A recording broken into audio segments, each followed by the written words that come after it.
अस्सलाम वालेकुम ګرانو کتونکو ستاسو د بیرور جعفر شاه درویش یم پروګرام دی ستاسو د خوښې ښکلې مازدیګر امید لرم چې روغ جوړ او په خیریت سره به یې ملګرو نن زمون خواته د منی علاقې یو ډیر زبردست زلمی شاعر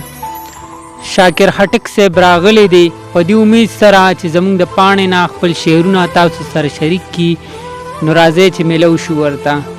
ګران ملګری زمونږ دی علاقې ته په راتګ درته د زړه نه هرکلی وایم مهرباني جی مهرباني جعفر شاه صاحب مهرباني زمونږ د ملګري په تمه دي زمونږ د پیج ملګري به تاسو په اول ځل ویني نو خپله لنډه شان پیژنګلو ورسره وکړئ زما نوم شاکر علي خان خټک دی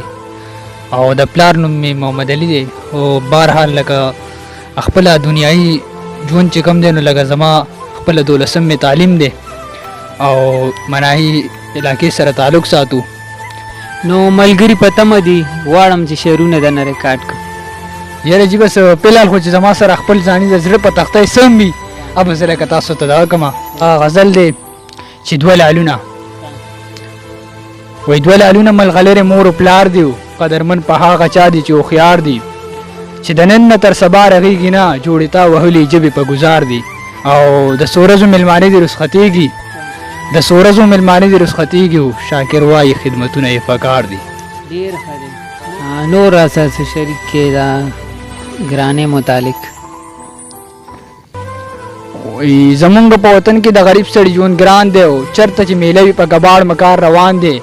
ناس وي کباړي ورته په سړي زور پکول وي او نر ښځې میله کې په کباړ باندې راټول وي نو چغه کباړي کې وایي راسه وروره تالان دی او زمونږ په وطن کې د غریب سړي ژوند ګران دی وایي ستا په لیدو باندې مې رنګ تازه شي لکه ګلاب چې په شبنم تازه شي د زړه بلبل ته مې سکون ملاو شي لکه باران څه چې موسم تازه شي هم د خیبر په پښتنو ورېږه او زمونږ د کلو په کوڅو ورېږه نرۍ نرۍ لکه د ژمي باران زمونږ د خاورو په کوټو ورېږي یارانو تاسو راته خپله وایئ باران د یار پاننګو ورېږي